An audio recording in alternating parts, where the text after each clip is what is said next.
안녕하세요. 네, 별로 안 반가우신가 봅니다. 목소리가 작으신데.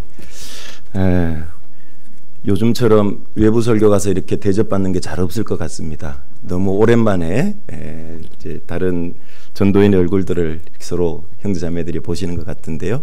저희도 마찬가지입니다. 형제자매님들 섬기고 있는 교회 형제자매님들 늘 뵙다가 또 주일날 다른 지역교 형제자매들 뵈니까요. 굉장히 또 감동도 되고 감사도 되고 은혜도 되고, 이 코로나 상황 속에서도 신앙생활 계속 잘하고 계시는 모습 뵈니까요. 큰 이렇게 기쁨이 되고 또 더 열심히 신앙생활 해야 되겠다, 이런 또 다짐의 시간도 되고 그럽니다. 같이 기도하겠습니다. 은혜로우신 아버지 하나님, 감사를 드립니다. 소망 없이 살아가던 저희들을 구원하셔서 영생의 산 소망 가운데 우리의 육체에 남은 때를 살아가게 하시며, 죽음 건너갈 때조차도 그 산 소망 가운데 찬송하며 죽음의 강을 건너갈 수 있게 해주신 하나님, 감사를 드립니다. 하나님, 말씀하여 주신 대로 이 땅에서의 우리의 구원받기 전의 삶은 헛것과 같고 그림자와 같고 불려다니는 안개와 같고 땅의 티끌과 같고 벌레와 구더기와 같은 수에 칠 가치조차도 없는 그런 인생을 살던 저희들을 주님 사랑해 주시고 관심 가져 주시고 친히 독생자 예수 그리스도를 십자가에 내어 주시기까지 저희를 향한 그 사랑을 확증해 보여주심으로 저희들로 하여금 구원의 확신을 얻게 해주신 것 감사를 드립니다. 우리는 우리 각자의 인생길이 최고의 길이며 행복의 길인 줄 알고 그렇게 열심히 살아가고 또 달려가고 있었지만, 그런 우리의 인생의 끝을, 종말을 보고 계신 하나님께서 그냥 그 사망의 길에 열심히 달려가는 저희를 내버려 두지 않으시고 각자의 인생길 가운데 그리스도의 복음으로 찾아와 주심으로 우리의 사망의 인생길을 생명의 길로 옮겨주신 주님, 감사를 드립니다. 이제 육체에 남은 때 또다시 썩어져가는 구습을 쫓는 옛사람의 모습인 그 사망의 길로 달려가지 않도록 도와주시고, 마지막 때 주님께서 되리라 예언해 주신 이 징조들이 성취되는 걸 볼수록 더욱 주님을 향해서 좌로우로 치우치지 않고 정로로 달려가는 저희들이 될 수 있도록 주님 인도해 주시길 원합니다. 오늘 함께 배우는 말씀 가운데도 주 성령님께서 도와주시고 역사해 주셔서 우리 각 사람의 마음판에 주님의 말씀이 새겨지며 코로나19로 인해서 공고하고 힘든 시기에 더 주님을 의지하고 열정적으로 살아가는 기회가 되도록 도와주시기를 부탁을 드리면서 우리를 죄에서 구원하여 주신 예수님 이름으로 기도드립니다. 아멘. 같이 구약 욥기 35장을 찾아보시도록 하겠습니다. 욥기 35장입니다.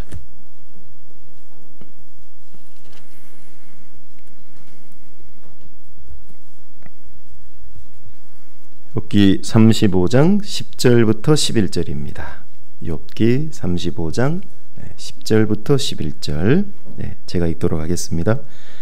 나를 지으신 하나님 곧 사람으로 밤중에 노래하게 하시며 우리를 교육하시기를 땅의 짐승에게 하심보다 더하게 하시며 우리에게 지혜 주시기를 공중의 새에게 주심보다 더하시는 이가 어디 계신가? 말하는 자가 한 사람도 없구나. 우리는 이 본문을 통해서 하나님이 어떤 하나님이신가 하는 것을 잠깐 확인해 볼 수가 있습니다. 10절, 11절 이렇게 이제 같은 절로 묶여 있는데요. 사실은 한글 성경에는 그냥 같이 묶여 있지만은요, 원문에는 나누어져 있습니다.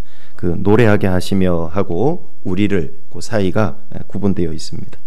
하나님께서는 밤중에 노래하게 하시는 하나님이시다라고 설명을 해주고 계십니다.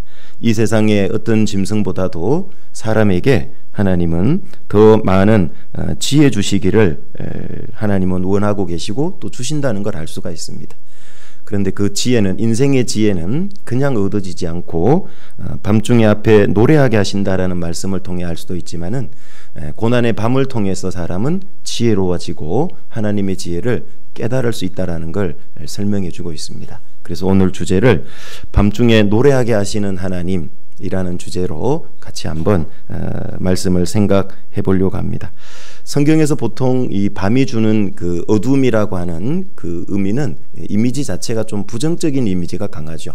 뭐 죄, 지옥, 심판 뭐 이런 좀 부정적인 이미지가 강하지만 구원받기 전에는 그런 의미일 수 있지만 구원받고 나면 이 밤은 그리스도인에게 또 다른 중요한 의미를 갖게 되죠. 그건 바로 고난이라고 하는 그 단어를 설명하는데 밤, 어둠 이런 것들이 굉장히 많이 비유적으로 또 실제적으로 사용되고 있다는 걸 우리는 확인해 보실 수가 있습니다.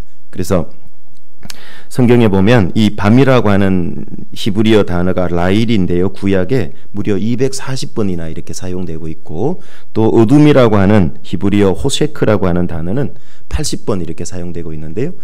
구약에 보면 상당히 많이 사용되고 있다는 걸 알 수 있습니다. 처음으로 등장하고 있는 그 밤과 어둠은 바로 창세기 1장에서 우리는 만나보실 수 있죠.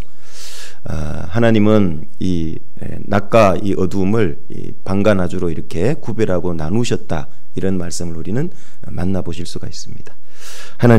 하나님께서 밤도 지으시고 창조하셨다라는 것을 알려주고 계시는 겁니다.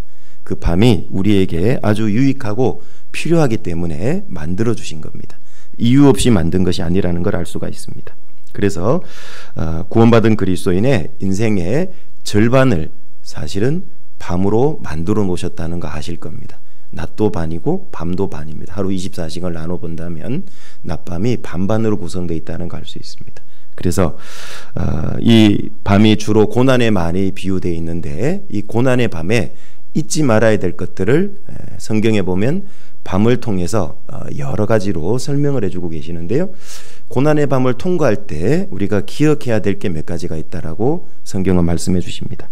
먼저는 창세기 1장에 보시면 저녁이 되면 아침이 되니 라는 단어가 계속 반복되고 있다는 걸 경험해 보실 겁니다. 그래서 거기서 우리가 기억해야 될 첫 번째는 저녁이 되면 그 다음에 아침이 된다라는 사실입니다. 그걸 잊어버리면 안 된다라는 겁니다. 밤이 계속 가는 것이 아니라 반드시 아침이 온다라는 사실을 기억을 해야 됩니다. 그래서 시편 30편 5절에도 저녁에는 울음이 기숙할지라도 아침에는 기쁨이 오리로다라고 말씀하고 있죠. 그 눈물을 흘릴 수 있고 정말 힘들어하는 그 밤이 있지만 고난의 밤을 통과하고 나면 기쁨의 아침이 온다라고 성경은 말씀해주고 있습니다. 그래서 고난의 밤을 통과할 때 우리는 꼭 기억해야 될 것, 요거 지나면 아침이 온다. 우리가 흔히 고난을 어둠의 터널에 비유하기도 합니다. 그 어둠의 터널은 처음 들어갈 때보다 더 깊어질수록 어두워지고 있죠. 그런데 가장 어두워지면 이제 잠시 후에 빛을 만날 수 있다는 걸 우리는 운전할 때마다, 차를 탈 때마다 경험하고 있는 겁니다. 그래서 첫 번째는 저녁이 되며 아침이 된다. 이거 기억 한 가지 하라고 하나님은 창세기 1장에 벌써 지구를 아름답게 만드시는 그 과정 속에서 신앙의 교훈을 숨겨놨다는 거 잘 아실 겁니다. 그래서 창세기 1장에 밤과 낮도 구별해놨고, 또 물에서 무틀 구별하고 있고, 종류별로 식물들도 구별하고 있고, 동물들도 종류별로 구별하고 있고, 계속 구별의 역사를 그 속에 담고 있고, 6일간의 시간을 통해서 지구가 아름답게 채워졌던 것처럼 우리도 시간이 지나야 점점 아름답게 된다는 걸 알 수가 있죠. 그 6일의 시간 속에 반이 어둠이었고 밤이었습니다. 그래서 하나님께서는 저녁이 되면 아침이 된다라는 걸 기억하라고 벌써 첫 번째 장에 설명을 해주고 있고요. 두 번째는 밤이 한 번이 아니라는 사실도 기억을 해야 됩니다. 지구가 아름답게 바뀔 때는 6일간의 밤이 필요했죠. 저녁이 되면 아침이 되니. 그리고 방금 읽었던 35장 10절에 보면 밤중에 노래하게 하시며 라고 말씀을 하고 있습니다. 여기 밤중에 노래하게 하신다라는 이 노래가 한글 성경에 보면 단수처럼 돼 있지만 영어 성경을 찾아보면 songs 하고 s가 붙어 있습니다. 노래들이라는 얘기인 겁니다. 이런 고난의 밤, 저런 고난의 밤을 통해서 하나님은 우리로 하여금 다양한 하나님께 영광과 감사를 돌려드리는 찬미의 제사를 드리게 한다는 걸 기억해 볼 필요가 있습니다. 그래서 밤이 하루가 아니고 여러 날이라는 거죠. 여러 개라는 겁니다. 그렇다고 절망할 필요가 없고 오히려 그 여러 밤을 통해서 더 많은 찬양과 찬미를 드릴 수 있도록 더 큰 하나님의 은혜와 다양한 하나님 역사들을 경험하게 하신다. 그래서 고난의 밤이 반복되고 지속된다고 해서 절망할 필요는 없다. 그 속에 더 많은 하나님의 은혜와 능력을 경험하는 하나님의 찬미의 제사를 드리는 기회를 만드시기 때문에 그렇다. 그것도 기억하면 좋겠고요. 세 번째로는 하나님에게 있어서는 밤이나 낮이나 일반이라는 겁니다. 밤도 낮처럼 보내요. 내가 볼 때 밤이고 고난의 터널이라서 힘들고 언제까지 이 상황이 계속 지속될지 답답하기만 하죠. 그러나 하나님께는 밤도 낮과 같다라고 시편 139편 12절에 보면 주에게는 흑암과 빛이 일반이니이다 이렇게 말씀을 하세요. 그러니까 흑암과 빛이 똑같아요. 그래서 하나님은 내가 고난의 터널을 통과하고 어두운 밤을 통과할 때도 하나님은 훤히 보고 계시다라는 걸 기억을 하면 그 고난의 순간에 절망하지 않게 된다는 걸 알 수가 있습니다. 그리고 네 번째로는 밤의 주인도 역시 하나님이시라는 걸 기억하셔야 됩니다. 하나님은 시편 74편 16절에 보면 밤도 주의 것이요 라고 말씀합니다. 물론 낮도 주의 것이요 라고 말씀합니다. 그래서 밤도 하나님이 소유하고 있고 다스리고 있고 통제권을 갖고 있다는 걸 기억하십시오. 욥이 그 욥기 1, 2장을 보면 그 많은 고난을 당할 때도 여전히 하나님의 통제 범위 안에 있다는 걸 우리는 기억해 볼 필요가 있습니다.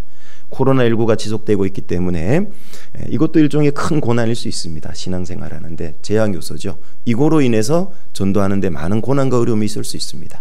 그렇지만 이런 고난의 터널들을 통해서 우리는 더 큰 하나님의 능력과 역사를 경험하고 이 고난 가운데서도 하나님이 다스려가고 계시다라는 것을 우리는 확인해 볼 수 있습니다. 그래서 아마 전국 교회가 대부분 비슷한데요. 코로나19 때문에 또 복음이 힘있게 전해지고 코로나19 때문에 구원받는 분들이 있습니다. 저희 양주교회도 보면 코로나19 상황을 보고 구원받은 지 오래됐다가 교제에 떨어졌던 분이 회개하고 돌아온 그런 분들도 있고, 또 코로나19 때문에 먼저 구원받은 분들이 마지막 때의 징조를 눈으로 목도하기 때문에 더 열정적으로 복음을 전해서 오히려 코로나19가 있기 전보다 교회가 더 많이 성장하고 전도가 많이 된 통계를 보니까요, 더 많이 늘어났더라고요. 그러니까 쉴 새 없이 이 상담이 계속 이어지고 있다는 걸 전도이니까 피부로 느끼고 경험하고 있습니다. 그래서 밤의 주인도 하나님이라는 것 우리는 기억하시면 좋겠고, 그 다음에 다섯 번째로는 밤중에 노래하게 하시는 하나님의 그 역사와 은혜가 있다. 이것도 안 잊어버리는 게 중요합니다. 그래서 노래 들을 하게 하는 다양한 은혜와 역사가 있다. 요걸 좀 잘 기억하면 좋겠는데요. 신명기 33장으로 한번 가보시죠. 신명기 33장입니다.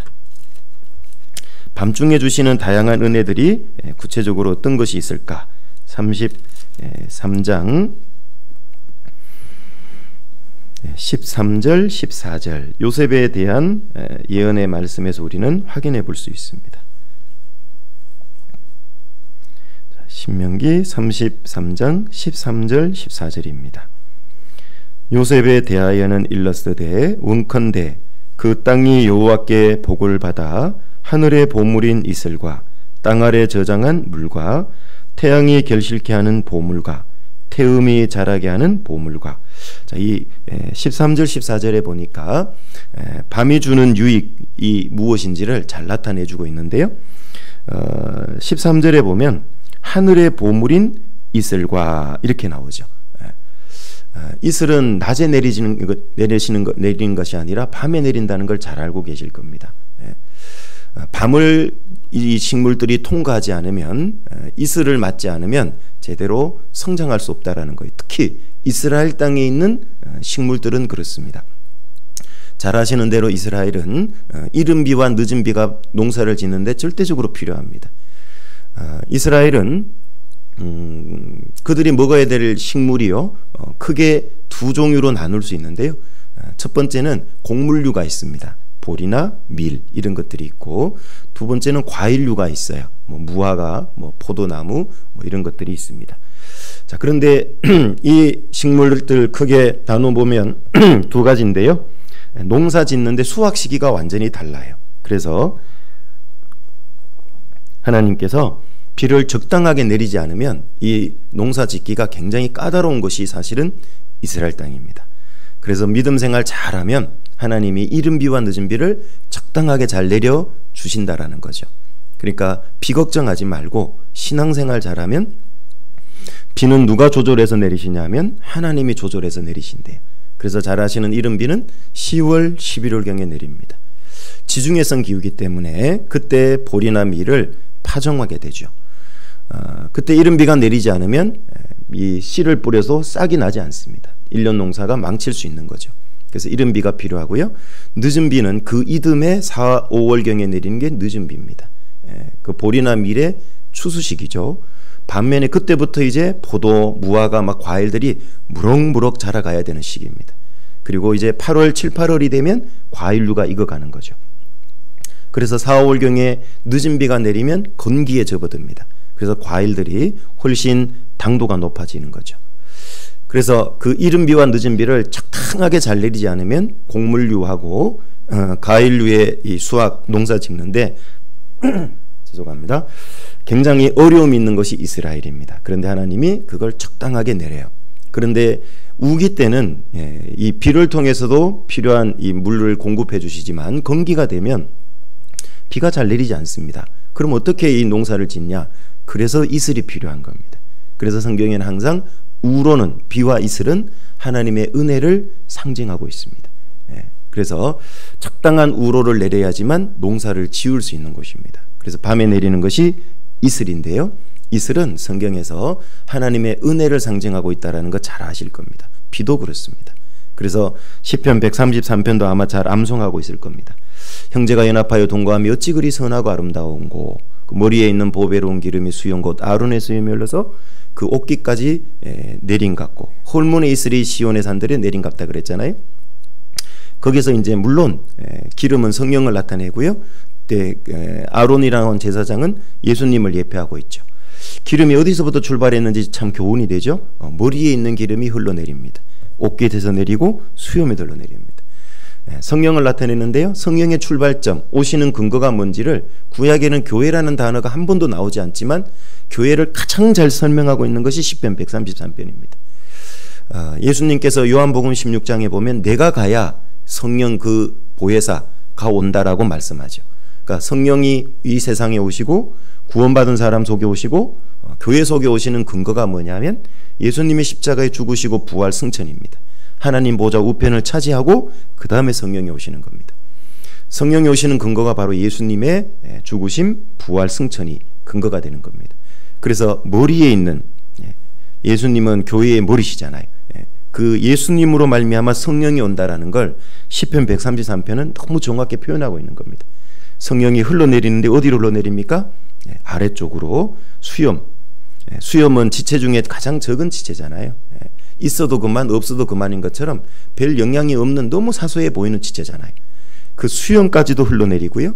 그 수염 한 트럭 한 트럭에도 기름이 흘러내립니다. 교회 가운데 붙어만 있으면 아무리 적은 지체라 할지라도 교제 가운데 머물러 계시면 성령의 도움을 받는다라는 겁니다. 그런데 흘러내린다고 그랬잖아요. 교회 가운데 낮은 위치에 있어야 됩니다. 겸손한 사람이 성령의 공급을 계속 받고 성령 충만한 삶을 계속 살 수 있습니다. 이슬도 마찬가지죠. 헐몬의 이슬도 시온의 산들에 올라가는 게 아니라 내림 같다 그러잖아요. 구원받은 그리스도인이 교회 가운데 겸손하게 낮은 자리를 취할 때 하나님의 은혜의 이슬이 내려오는 겁니다. 헐몬은 헤르몬 산을 가리킵니다. 이스라엘 북쪽에 있는 레바논과의 경계 지점에 있는 산인데요. 굉장히 높습니다. 그래서 지중해에서 많은 물이 증발돼 가지고요. 이 동풍을 타고, 해풍이죠. 동풍은 이 이스라엘 쪽으로 오다가 그 헐몬산에 부딪혀서 응결이 되면 그게 이슬이 되는데요. 그 헐몬의 이슬은 특히 방울이 곱습니다.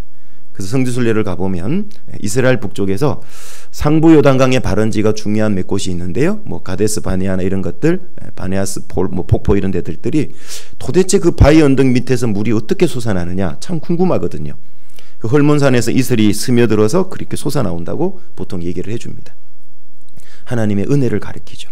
그 요단강을 이루어서 갈릴리 호수에 모이고 하부 요단강을 통해서 또 이제 사해 바다로 들어가고 이스라엘 전 국토를 녹지화하고 지금도 엄청난 은혜입니다. 구약에도 마찬가지입니다.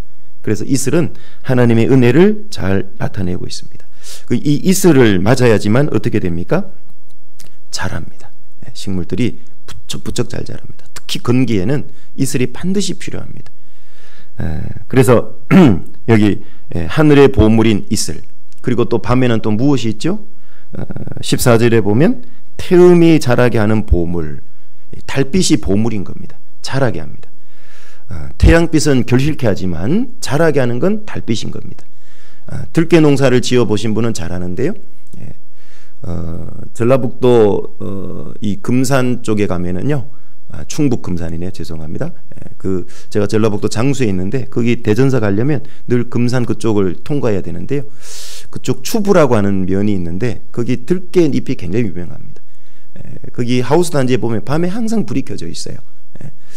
밤에 계속 이렇게 불을 켜놓으면요, 들깨가 결실을 못해요. 계속 잎을 만듭니다. 그래서 계속 이 잎을 따기 위해서 이제 밤새 계속 빛을 비춰주거든요. 이 달빛에서 부쩍부쩍 자라는 겁니다. 근데 결실은 잘 못해요. 어두운 가운데 계속 달빛 정도만 있으면 얘는 자라는 거예요. 그리고 이제 태양빛에 의해서 결실되는 거잖아요. 우리는 신앙은 성장과 성숙이 돼야 되는 겁니다. 성숙하기 위해서는 밤의 이슬, 또 달빛도 필요하고, 또 성숙이 되기 위해서는요, 태양빛 익어가야 되는 겁니다. 신앙은 성장과 성숙 둘 다 필요한 겁니다. 교회도 마찬가지입니다. 그래서 여기 밤에는 자라게 하는 태음, 또 자라게 하는 하늘의 보물 이슬, 둘 다 보물이라고 그랬습니다. 구원받은 그리스도인이 밤을 통과하게 되면은요, 성장 성숙이 된다는 얘기인 겁니다. 왜? 하나님의 은혜의 이슬을 받기 때문에, 은혜의 달빛을 받기 때문에. 그리고 두 번째로는요, 특히 밤에는 곡식을 자라게 하는 달빛도 있다고 그랬죠. 이것도 이제 성장을 가리키는 거고요.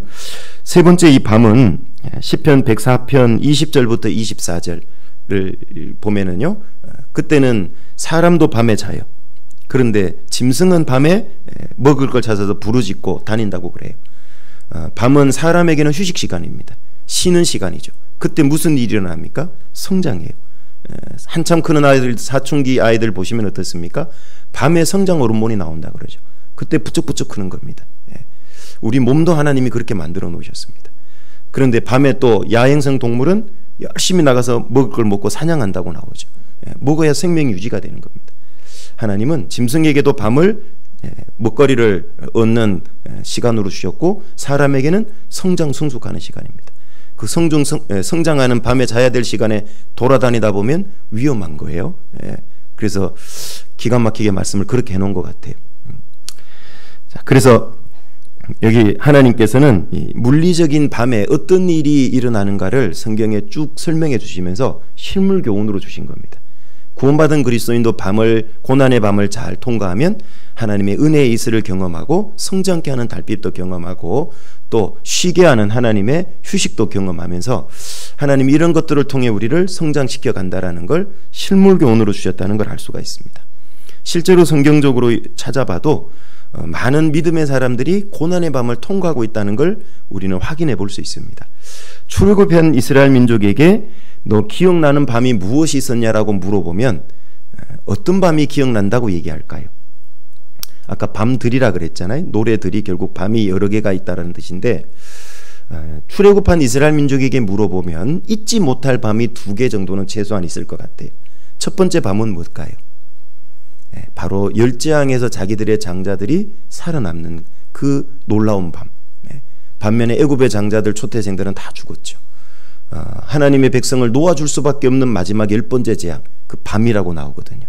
그 밤에 있었거든요. 하나님이 그 밤에 심판의 사자가 임하잖아요. 그 밤을 잊어버릴 수 없을 겁니다. 그래서 그들은 그걸 잊지 않기 위해서 유월절이라고 하는 최고의 절기를 그들은 지키고 있는 겁니다. 그 애굽의 속박에서 건져내 주신 하나님의 능력을 경험한 밤, 그게 6월절의 밤입니다. 자, 또 어떤 밤을 기억할까요? 이스라엘 민족은 그렇게 해서 출애굽을 해서 나왔는데 홍해 앞에 다다랐는데 애굽의 군대가 추격해 왔죠. 또 다시 사로잡힐 판입니다. 그런데 하나님이 어떤 일을 부르셨죠? 홍해를 가른 건 낮일까요? 밤일까요? 밤입니다. 밤새도록 동풍으로 물을 물러가게 했다 그랬잖아요.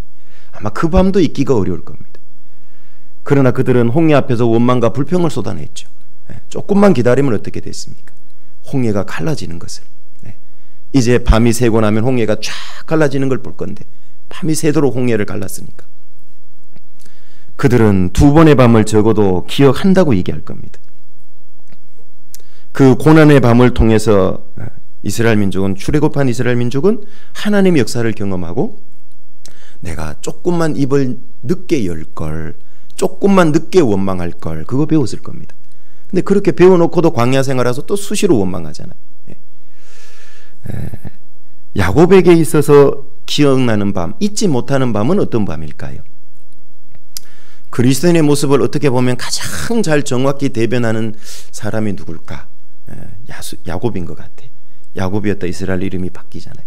자기의 수많은 생각, 자기의 꾀, 수단 방법으로 살다가 이제 바뀌잖아요. 구원받고 나면 야곱에서 이스라엘로 바뀌는 것처럼 점점 바뀌어가고 있죠. 이 야곱, 어떤 밤을 잊지 못할까요? 아마 적어도 성경을 보면 두 개의 밤은 잊지 못할 것 같아요. 첫 번째 밤은 어떤 밤입니까? 그 베델에서 밤을 치새웠잖아요.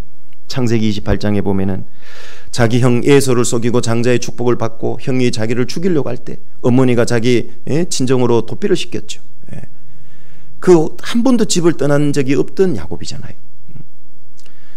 종용한 사람이고 늘 어머니와 함께하고 가정적이었는데요, 최초로 집을 떠나본 겁니다. 두렵고 떨리고 외롭고 그 외삼촌 집 바담 아람으로 가다가 이제 밤이 저물었습니다. 한 곳에서 돌베개를 자고 이제 깜빡 잠이 들었죠. 거기서 꿈에 하나님을 만나죠. 창세기 28장에 보면 꿈에 하나님이 땅과 하늘 사이에 사닥다리가 놓여있고 하나님의 사자 천사들이 오르락내리락하고 그 위에서 하나님의 음성을 듣게 되죠.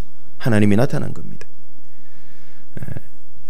두렵고 외로운 그 야곱에게 하나님께서 내가 너를 통해 이루고자 한 걸 다 이루기까지 너를 떠나지 않고 다시 너를 돌아오게 할 거다고 그 약속을 해주시잖아요. 그 밤을 야곱은 잊을 수 없을 겁니다. 평생. 그리고 외삼촌 집에서 드디어 한 20년간 훈련을 받았습니다. 그리고 이제 하나님이 이제 꿈에 돌아오라고 했습니다. 이제 돌아오는데요, 또 한 번에 잊지 못할 밤을 경험하죠. 야복 강가에서 자기 형이 400명을 거느리고 온다는 얘기를 듣습니다. 그래서 자기 가족들 건네놓고 짐승을 두 떼로 나누고 한 떼 치면 한 떼 도망갈 생각하고, 자기는 야복 강가에 있었는데 하나님의 사람이 나타났죠. 하나님과 밤새 씨름합니다. 그러면서 이제 날이 세려하니 나를 가게 하라. 그게 사람의 모습을 한 하나님이라 그러잖아요. 나로 가게 하라. 야곱이 뭐라 그럽니까? 축복하지 않으면 가게 하지 않겠다고 끝까지 붙들고 늘어지죠. 네 이름이 뭐냐? 야곱이다. 야곱의 이름 뜻은 별로 안 좋잖아요. 발꿈치를 잡았다는 얘기잖아요. 형 에서는 어머니 뱃속에서 쌍둥이였는데 먼저 애써서 나와서, 그래서 애쓴지는 모르지만 아무튼 자기는 형이 나가는데 그 발꿈치 잡고 따라 나온 거예요. 훨씬 수월하게 나온 거죠. 좀 얍삽하다, 약삭 빠르다, 꾀가 많다, 이름이 별로 안 좋은 이름입니다. 야곱은. 그런데 그 야곱 이름을 하나님이 이스라엘로 바꿔준 겁니다. 그 이스라엘 뜻은 잘 아시잖아요. 하나님과 겨루어 이겼다는 뜻입니다. 도대체 야곱이 결국은 하나님이 환도뼈를 쳐서 거꾸로 때렸는데 이긴 것 같지 않은데 무엇을 이겼다라고 얘기한 걸까? 거기서는 바로 자기 육신 야곱과의 싸움에서 이긴 겁니다. 육신이 꺾인 거고 신앙이 승리하고, 즉 하나님의 축복을 받아내는 쪽으로 승리한 겁니다. 육신을 쳐서 복종시키고 싸워서 이긴 거죠. 그 축복을 받아내는 쪽으로 승리한 겁니다. 하나님하고 씨름해서. 그래서 이스라엘이 된 겁니다. 그 밤은 잊을 수 없을 거예요. 왜 잊을 수 없을까요? 그것을 분이엘이라 그러잖아요. 야곱에게는 두 번의 일이 있었어요. 베델과 분이엘. 둘 다 하나님과 관련된 겁니다. 베델은 하나님의 집이에요. 하나님이 과연 여기 계시고는 내가 몰랐다. 하나님이 함께 계셨는데 몰랐으니까 두렵고 떨리고 외로웠던 거예요. 베델에서. 그리고 20년간 외삼촌 집에 있을 때 하나님의 도우심도 경험하고 돌아올 때도 외삼촌이 추격해왔지만 하나님의 도움으로 해결되고 그걸 경험했는데도 이제 자기 형 에서가 400명 거느리고 온다는 그 소식을 들었을 때 또 하나님을 깜빡 잊어버린 겁니다. 그리고 자기 수단 방법 갖고 조치 다 취해놓고 그래도 불안하니까 그때서야 하나님께 기도하죠. 그리고 하나님이 나타났습니다. 하나님은 은혜의 하나님이에요. 정말 자격 없고 부족하지만 그래도 또 나타나시잖아요. 그 분이엘에서 하나님이 나타나셨는데 그 하나님의 얼굴이란 뜻이잖아요.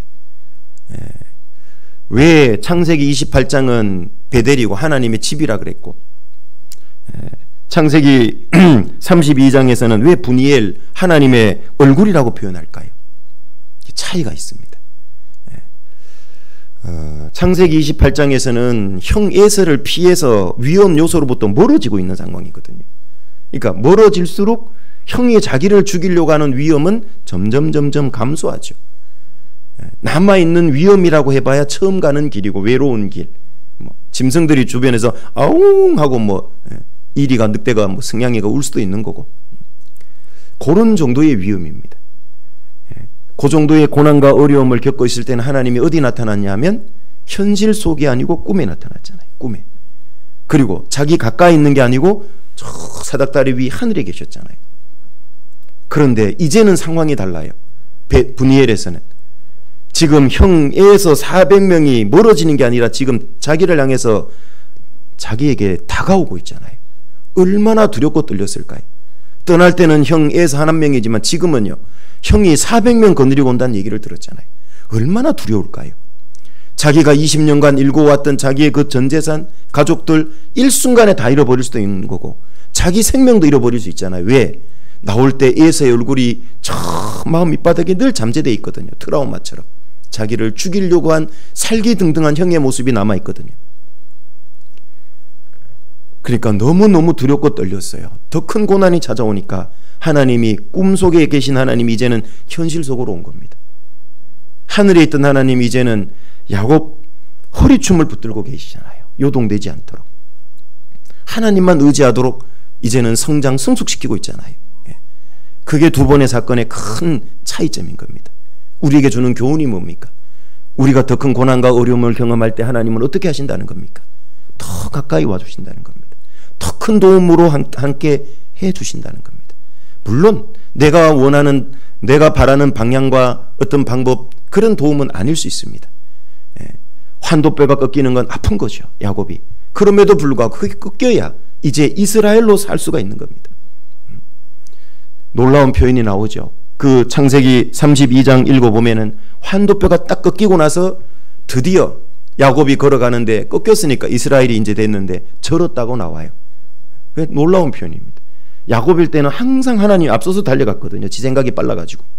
그런데 이제 한도뼈가 딱 꺾이니까요. 항상 하나님 뒤에 따라가야 됩니다. 빨리 못 갑니다. 그리고 또 하나의 신기한 표현이 있죠. 해가 돋았더라. 이렇게 나옵니다. 야곱이었을 때는 밤이었어요. 그런데 이스라엘로 바뀌고 나니까 해가 돋아오는 겁니다. 그의 신앙에 드디어 의로운 태양이 떠오르는 겁니다. 하나님이 주인이 되는 겁니다. 하나님 쫓아서 이제 가기 시작하는 겁니다. 신앙생활 이제 제대로 하는 겁니다. 그 큰 고난, 어려운 고난이 통해서 이제 야곱이 이스라엘로 바뀐 것처럼 우리도 신앙생활 하다 보면 코로나뿐만 아니라 여러 고난과 어려움을 겪죠. 복음 전하다 보면 고난을 겪죠. 그걸 통해서 하나님은 이 자라게 하는 하나님의 이 하늘에 있을 은혜를 내려주는 겁니다. 자라게 하는 달빛, 성장시키는 하나님의 도우심이 역사가 있다라는 겁니다. 그걸 야곱의 생애를 보면 너무나 정확히 잘 드러납니다. 그래서 더 큰 고난, 더 힘든 어려움이 올 때요 절망하고 좌절할 이유가 없습니다. 왜? 하나님이 더 가까이 와서 요동치 않도록 붙들어줍니다. 다윗도 그랬잖아요. 처음에는 크게 요동치 아니하리로다. 나중에는 크게가 빠지죠. 조금은 요동됐는데 처음에, 나중에는 아예 요동치 아니하리로다. 시편 읽으면 이렇게 딱 바뀌죠. 하나님은 고난을 통해서 우리의 신앙을 단단하게 만드는 겁니다. 차가운 밤을 통해서 우리의 신앙을 식물들이 단단하게 만드는 것처럼 우리의 신앙도 단단하게 만드는 겁니다. 그리고 다니엘에게 있어도 잊지 못할 또 밤이 있다는 거 잘 아시죠? 네. 항상 믿음의 사람들은 밤을 통과한 사람들입니다. 고난을 통과해야 단단해지거든요. 성장, 성숙이 되는 겁니다. 첫 번째로는 다니엘이 잊지 못할 밤이 어떤 밤이었을까? 바벨론의 포로로 끌려갔습니다. 이제 느부갓네살 왕이 꿈을 꿨죠. 잘 아시는 대로 큰 신상의 모습을 봤는데요, 바벨론에 있는 박수무당을 다 불러 모았습니다. 느부갓네살 왕이 꿈을 꿨는데 꿈이 기억이 안 납니다. 그러면서 내 꿈도 맞추고 해몽도 하라 그러니까요, 박수무당들이 뭐라 그럽니까? 세상에 그런 사람은 없다고. 꿈을 얘기해줘야 해몽을 하지. 아마 속으로 욕을 했을 거예요. 뭐 병할 뭐 이랬을 거예요. 아마 왕 앞에 큰 소리 대놓고 욕은 못하고 젠장 뭐 이랬을 거예요, 속으로. 근데 왕이요 열받았어요. 아니 이것들이 꿈 하나도 못 맞추면서 뭐 박수무당 점쟁이 역할을 해? 저것들 다 죽이라고 그랬어요. 그렇게 되면 다니엘도 다 죽는 거예요, 세 친구하고. 그때 다니엘이요 그 왕의 군대 장관 아리오에게 얘기하죠. 왜 이렇게 왕이 명령이 급하냐고. 좀만 기다리라고. 왕에게 보고를 하라고. 내가 하나님께 기도해서 그 꿈이 뭔지도 알려줄 거고 해몽도 해줄 거라고. 자, 그 얘기를 하고 가가지고요, 말은 했지만 다니엘이 만약에 하나님이 그 꿈 가르쳐 주시지 않고 해몽 안 해주면 어떻게 되는 거예요? 다니엘 먼저 죽는 거예요. 왜? 왕의 명령을 지체시켰기 때문에. 너 다니엘 너부터 죽어, 이리 나와. 이렇게 될 수 있잖아요. 목숨 걸고 한 일이에요. 그런데 그 밤에 친구들과 기도했잖아요. 하나님이 그 밤에 그 이상을 보여준 거예요. 왕이 꿈을 꿨던 그 신상 그걸 다 보여주고요, 다 해몽까지 가르쳐 줍니다. 아마 목숨이 걸린 그 밤, 그거 하나님이 보여주지 않으면 죽을 수밖에 없는 그 밤, 그 밤을 다니엘은 잊기가 어려울 거예요. 또 한 번에 다니엘이 잊을 수 없는 밤이 있는 거 아시죠? 어떤 밤을 잊을 수 없죠? 나머지 총리 셋을 세웠는데 나머지 총리들과 방백들이 모함을 했잖아요. 이 다니엘을 수석 총리로 삼으려고 하니까 모함을 했어요. 그런데 이 국정을 돌보는데 다니엘은 조금의 틈도 없어요. 부패가 없다 그 말이에요. 비리가. 저 다니엘을 없애려면 그가 믿는 하나님을 향한 신앙을 갖고 올무를 놓지 않고는 안 되겠다고 생각한 거예요. 그래서 왕을 싹 이제 이렇게 속여가지고 앞으로 30일 동안 왕 외에 어떤 신이나 어떤 사람에게 무엇을 구하면 사자굴에 던져 넣는다고 하는 그 왕의 조서를 탁 내리게 해서 의인이 도장이 탁 찍혔어요. 일부러 그걸 한 겁니다. 왜? 다니엘이 하루 3번 기도한다는 걸 알거든요. 유대인들은 오전 9시, 정오 12시, 오후 3시 하루 3번 기도하는 습관이 있거든요. 그래서 성경에 보면 3번씩 기도한다. 다니엘이 또 신약에 보면 베드로가 기도 시간에 지붕에 올라가 기도했다. 그게 이제 하루 3번 하는 기도 시간이거든요. 이 다니엘이 그걸 조서가 의인이 찍힌 걸 알고도 집에 가서 3번 기도했다 그랬잖아요. 아니나 다를까 딱 걸렸죠. 그리고 사자굴에 던져집니다. 그 던져져서 밤을 지새했죠. 그 밤 아마 잊을 수 없는 밤일 겁니다. 사자굴에 끌려가고 있습니다. 그래도 하나님은 안 나타나요. 사자굴 100m 전, 50m 전, 10m 전 굴뚜껑 열렸는데도 안 나타나잖아요. 하나님 왜 안 나타나시는 거예요? 저 같으면 그런 생각이 들었을 거예요. 굴뚜껑 열렸는데 지금 안 나타나면 저도 뚜껑 열릴지 몰라요. 그럴지 몰라요. 내가 잘못한 것도 아니고 신앙 지키다가 좀 안 걸리게 하실 수도 있는데 걸리게 하셨다면 중간에 막아주셔야지. 어떻게 이거 안 나타나시냐고. 던져졌어요, 다니엘이. 그리고 사자굴 속에 던졌는데 어떻게 돼 있죠? 하나님이 먼저 거기 가서 일하고 계시잖아요. 사자의 입을 다 봉해놓고 기다리잖아요. 하나님은 참 영화를 찍으셨으면 최고 흥행작을 찍으실 분이에요. 참 크라이막스죠. 그런 것들, 감동들 보시면. 아마 거기 떨어져서 다니엘은 그랬을 겁니다. 당신은 과연 나의 하나님이십니다. 그 외쳤을 겁니다. 그 속에서. 그리고 이 왕이요 새벽같이 쫓아갔잖아요. 다니엘아, 네가 매일 섬기던 그 하나님이 너를 지켜주시더냐? 예! 속에서 들렸잖아요. 왕이 뭐 얼마나 기뻤는지 새벽에 갔어요. 그리고 저거 날 속여가지고 사자굴에 다니엘 집어넣었다고 했던 저놈들 다 잡아서 던져 넣어라.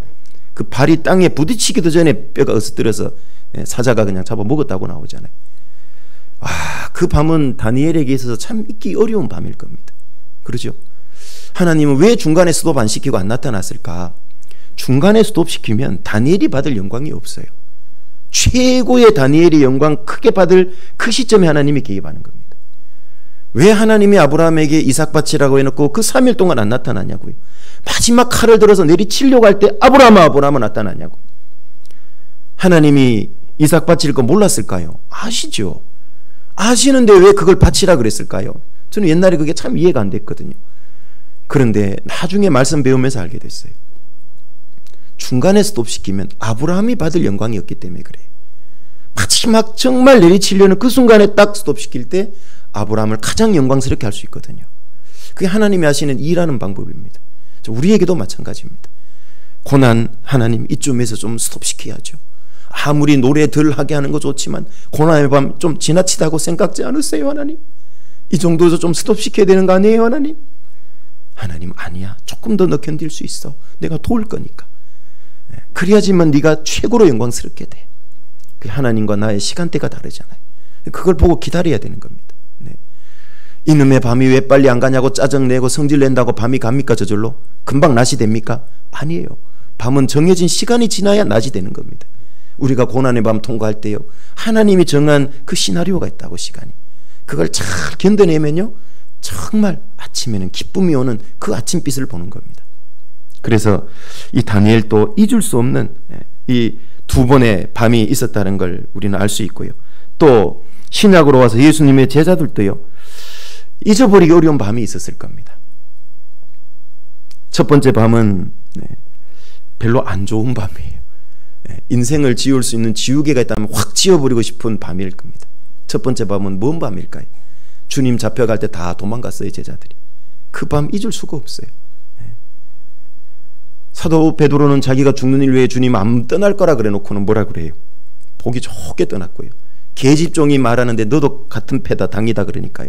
예수님을 저주하고 맹세하면서까지 부인하잖아요. 참 서글픈 모습이죠. 베드로 그거 잊을 수 있을까요? 주님이 너 닭 2번 울기 전에 나를 3번 부인하리라. 주님 그러셨죠. 아니나 다를까 3번째 부인하니까 2번째 달기 꼭 끼워하고 울어버리잖아요.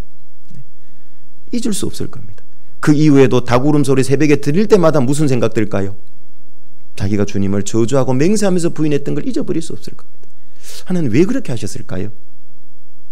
그래야 베드로가 십자가에 거꾸로 못 박혀 죽기까지 주님을 순종하고 따라갈 수 있기 때문에 그래요. 왜 사울이 지난 수요일도 말씀 배우셨지만 그 스데반 집사 돌로 치는데 앞장서서 주동자 되고 가편투표하고 또 옷을 맡았다는 건 주동자라는 역할입니다. 그 밑에 사람 시켜서 돌치게 한 거죠 말하자면. 왜 그걸 경험하게 했을까요? 바울을 그 사울이었을 때 그걸 경험하게 했을까요? 그래야 바울이 끝까지 사역을 마칠 수 있기 때문에 그렇습니다. 뭔 얘기입니까? 그 인생에서 지워버리고 싶은 끔찍한 밤이잖아요. 그걸 경험해야 하나님의 은혜가 얼마나 큰지를 아는 거예요. 평생 안 잊어버리는 겁니다. 그렇죠? 주님을 저주하고 맹세하면서 부인했기 때문에 베드로가 부활 이후에 주님이 다시 자기를 찾아왔을 때 요한복음 21장에 뭐라 그럽니까?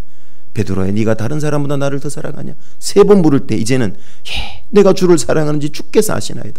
진짜가 된 겁니다. 진짜. 그 첫 번째 밤을 통과하지 않았다면요, 주님을 저주하고 맹세하고 부인한 밤을 통과하지 않으면 또 실패할 수 있어요. 자기는 너무너무 자격 없고 부족한다. 그런 나를 주님이 다시 찾아와서 구원해 주시고 다시 수제자의 위치, 사도의 위치를 회복시켜 주셨다. 나는 저주하고 부인했는데 그 은혜와 사랑이 마음 깊숙이 뿌리 박히는 겁니다.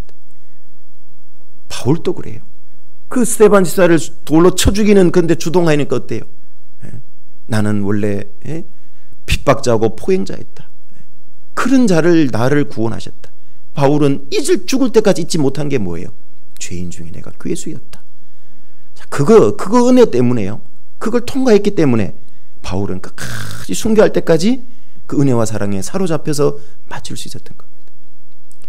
그게 베드로만 그렇습니까? 바울만 그렇습니까? 우리는 어떻습니까?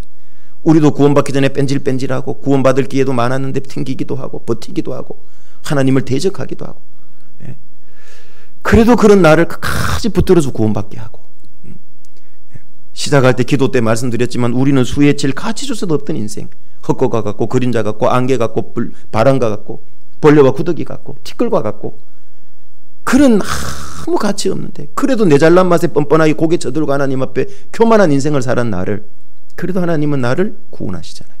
그 은혜 때문에 우리는 끝까지 가는 겁니다. 하나님은 왜 영원한 속죄를 단번에 해주실 때요? 제가 처음에 이해가 잘 안 됐거든요. 아니, 영원한 속죄를 온 세상 죄를 단번에 사해 주실 때 좀 괴롭지 않게 과거 죄도 좀 싹 기억 안 나게 하고 앞으로 살아가면서 짓는 죄도 괴롭지 않게 좀 안 느끼게 해주시면 좋겠는데 구원받고 나면 반대가 되잖아요. 과거의 죄라고 생각 안 했던 것도 죄로 더 느껴져 가지고 막 나중에 더 깨달아지는 것도 많죠. 더 괴로워. 양심이 아파. 또 이제는 점점 살아가면서 죄라고 생각 안 했던 것도 막 죄로 깨달아지고 그래요. 너무 당연하죠. 구원받기 전에 깜깜한 창고와 같은 내 마음에 복음의 빛이 들어오니까요. 그 속에 곰팡이 무슨 지가 썩어 있는 더러운 게 보이는 것처럼 내 육신에 끔찍한 걸 보게 하잖아요. 그걸 왜 보게 하고 더 예민하게 깨닫게 할까? 그래야 끝까지 은혜 가운데 겸손하게 살 수 있기 때문에. 저는 그게 나중에 이렇게 좀 깨달아지더라고요.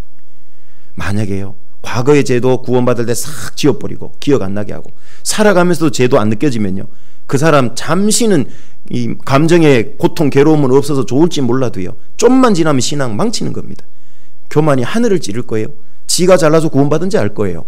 왜? 죄도 기억 안 나고 살아가면서 부족한 것도 못 깨달으면 교만해지지 남는 게 뭐가 있겠습니까? 그런데 그걸 다 죄를 예민하게 깨닫게 하고 기억도 나게 하면서요, 아, 나는 정말 자격 없는 자다. 그래서 신앙 완주하게 하는 겁니다. 낮은 자리에서 겸손하게. 예수님의 제자들이 그랬습니다. 그 저주하고 부인하고 다 도망가고 그게 피로가 아프지만 그걸 통과하고 그런 자기들을 주님이 또다시 찾아온 두 번째 밤, 그 잊어버릴 수 있을까요? 예수님을 버리고 도망갔다가 제자들이 뭐라 그럽니까? 또 물고기 잡으러 갔어요. 그런 물고기 잡으러 갔던 티베리아 바닷가에 예수님이 또 찾아가잖아요. 요한복음 21장에. 그죠? 그 밤새 고기 잡고 오는데 빈배로 나왔어요. 뭔 얘기입니까? 바다는 인생을 비유하잖아요. 배를 타고 나가는 건 항해잖아요. 주님이 없는 인생은 항상 허무한 인생, 헛된 인생, 빈배입니다. 그걸 나타내는 겁니다. 그리고 돌아오는데 바닷가에서 주님이, 얘들아 고기가 있느냐? 밤이 맞도록 수고했지만 아무것도 없어요. 그러니까 뭐라 그래요? 그물을 배 오른편에 던지라 그러잖아요. 거기서 잡았는데 큰 물고기만 153마리입니다. 주님이 함께 할 때, 주님의 말씀에 순종할 때 우리는 남겨지는 인생을 살 수 있다는 얘기입니다. 그런데 그걸 딱 잡아냈는데요, 베드로가 순간 딱 제자들이 깨달았죠. 제자들이 거기서 뭘 깨닫습니까? 주시라. 어둑어둑해서 바닷가에 주님인지 잘 몰랐던 거예요. 주시라. 고기 잡고는 깨달은 거예요. 왜요? 누가복음 5장이 팍 생각나잖아요. 주님이 자기들을 처음 부를 때도 빈배로 돌아오고 있었습니다. 고기가 있냐? 없습니다. 깊은 데 가서 그물을 내리라. 그물이 찢어질 만큼 많이 잡힌, 그게 잊을 수 없었던 거예요. 그죠? 그것도 하나의 밤이에요. 그래가지고 그게 생각이 문득 떠오르니까 주시라고 깨달은 거예요. 그리고 베드로는 벗고 있던 옷을 다시 입었어요. 보통 바다에 뛰어들어서 수영하려면 입고 있던 옷을 벗어야 되는데 베드로는 반대로 입었다고 나와요. 이제 주님이 어떤 분인가를 알았어요. 부활의 주님입니다. 전지전능한 신입니다. 그리고 옷 입은 채로 수영해서 나왔어요. 그 성지순례 가보면요, 한 50칸인가 이렇게 나오는데요, 이 거리가요 한 90m 정도 돼요. 야, 근데 그 준비운동도 안 하고 뛰어들고 옷까지 입고, 그 나이 제일 많잖아요 베드로가. 죽을 수도 있는데 이제는 그런 게 하나도 문제가 안 되는 거예요 베드로는. 그리고 높은 사람 할 때 가서 옷 매부새 단장이 하고 가잖아요. 예수님이 어떤 분이란 걸 안 거예요. 그리고 주님 앞에 나오는 거예요. 와보니까 어떻게 됐죠? 제자들이 나와보니까 그 숯불이 피워져 있고, 주님이 떡을 굽고 있고, 잡은 생선을 가져오라 그러잖아요. 자, 그거는 또 무슨 의미일까? 아까 빈배로 올 때 그 그물을 오른편에 던지라고 할 때 고기가 많이 잡힌 건 처음에 너희를 불렀던 걸 잊지 말고 다시 기억해보라고 주님이 상기시켜주는 의미도 있죠. 또 이 무태 올랐는데 숯불이 펄겋게 불이 피워 있어요. 그거는 뭔 의미일까요? 이런 오버랩도 있을 것 같아요. 자기들이 주님을 저주하고 맹세하고 부인하고 도망갈 때 어떤 일이 있었다 나오죠? 사복음서를 다 찾아보시면 예수님을 재판할 때 밤이에요. 날이 추운 고로 불을 지폈다고 나와요. 그 숯불이 있는 거예요. 베드로 속에 그 주님을 부인하고 떠났던 그 장면을 오버랩 시켜서, 너 그때 처음 내가 불렀고 그 다음에 나를 내가 잡혀갈 때 대제사장에 끌려갔을 때 나 다 버리고 도망갔지 않냐. 그런 걸 쭉 상기시키는 어떤 그런 실물 교훈인 것 같아요. 성경에 보면 실물 교훈을 통해서 신앙 상태를 드러낸 게 많거든요. 이 가롯 유다도 예수님이 마지막에 떡 조각을 탁 찍어서 입에 먹였는데 뭐라고 나옵니까? 그거 받고 나가버렸어요. 나가니 그 다음에 뭐죠? 곧 밤이 이르라 이렇게 나오죠. 그 밤 얘기를 굳이 할 필요 없는데 왜 할까요? 유다의 신앙을 나타내는 겁니다. 이제 어둠에 완전히 사로잡히는 겁니다. 주변 환경을 통해서 그런 걸 좀 보여줍니다. 분이엘의 밤을 통과하는 야곱도 아까 뭡니까? 그 신앙의 어두움, 육신에 속해 있다는 거죠. 그리고 꺾이니까 낮이 해가 돋았다 그랬잖아요. 그런 암시한 것들이 꽤 있습니다. 아마 이 베드로에게도 주님이 숯불을 이글 지펴놓고는요, 아마 그것들을 쭉 보여주면서 그 만감이 교차되면서 그런 자기를 다시 불러준 주님이 그 속에 주님을 향한 사랑이지 이글이글 타올랐을 겁니다. 그리고 자기 예수님이 구운 떡을 나눠주고 너희가 잡은 고기도 가져오라 그랬잖아요. 먼저 자신이 예수님이 생명의 떡이고 그 불에 구웠다는 건 주님의 십자가 희생입니다. 이걸 먼저 네가 먹어야 된다. 나의 은혜와 사랑을 네가 받아야 된다. 구원의 은혜와 사랑. 그래야지만 너희가 잡은 생선. 그럼 베드로 자기를 나타낼 수 있는 거죠. 자기가 잡은 거니 나를 위해서 불에 굽듯이 희생할 수 있는 거다. 중요한 교훈들이 있잖아요. 그런 암시들을 쭉 깔고 베드로하고 얘기를 하는 거예요. 베드로가 눈치를 챈 겁니다. 그리고 주님이 묻죠. 네가 나를 사랑하냐? 3번 물었습니다. 베드로가 3번 사랑한다고 고백하잖아요. 여러분 기억하십시오. 주님이 3가지 물었는데요. 거기에는 왜 3번 물었을까? 물론 3번 부인했기 때문에 그런 의미도 있을 겁니다. 그러나 원어를 좀 찾아보면은요, 또 영어 성경 번역본을 찾아보면 재밌는 사실을 발견하는데요. 네가 이 사람들보다 나를 더 사랑하느냐 할 때 이 사람들이 사람에게만 쓰는 단어가 아닙니다. 이것들 사물을 가리킬 때도 쓰는 겁니다. 자, 이 사람들보다 나를 더 사랑하느냐는 3가지 의미를 함축하고 있습니다. 그래서 영어 번역본도 3가지로 다 나누어져 있습니다. 첫 번째는 이런 의미가 있습니다. 베드로야, 여기 네 말고도 다른 제자가 있고 또 다른 사람도 있는데 이 다른 제자들이 나를 사랑하는 것보다 너는 나를 더 사랑하냐? 요 의미가 한 가지 있습니다. 그러니까 여기 많은 사람이 나를 사랑하는데 너는 적어도 수제자였고 나를 저주하고 맹세하고 부인까지 했는데 너를 다시 내가 수제자로 세워줬고 찾아왔다면 이 사람들이 나를 사랑하는 것보다 너는 더 사랑해야 돼. 이 사람들 사랑보다 너의 사랑은 더 뛰어나냐? 이런 의미가 한 가지 있는 거예요. 그걸 물은 거고요. 두 번째 의미는 이런 의미가 있어요. 베드로야, 너는 나도 사랑하고 여기 있는 제자들도 다 사랑하지. 물론 사랑하죠. 그런데 이 제자들, 이 세상에 있는 사람보다 나를 더 사랑하냐? 요거 묻는 의미도 있는 거예요. 영어 번역은 다 다르게 번역이 이렇게 돼 있습니다. 요런 두 번째 의미가, 이해되세요? 네. 요 의미가 있고, 3번째는 여기 있는 이것들보다 나를 더 사랑하냐? 요런 의미도 있습니다. 지금 그 앞에 뭐가 있죠? 주님 부인하고 도망가가지고 잡으러 갔던 자기 원래 직업이었던 배도 있고, 그 153마리 업으로서 일생일 때 최고 대박난 2번 사건이잖아요. 첫 번째 부를 때 그물이 찢어질 만큼, 지금 두 번째는 이제 배가 잠길 만큼 이 엄청난 고기가 있어요.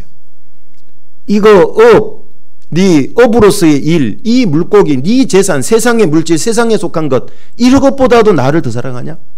네, 세상보다 주님을 더 사랑해야 주님 따라가잖아요. 그건 묻는 의미도 있는 겁니다. 그 3가지 의미가 있어요.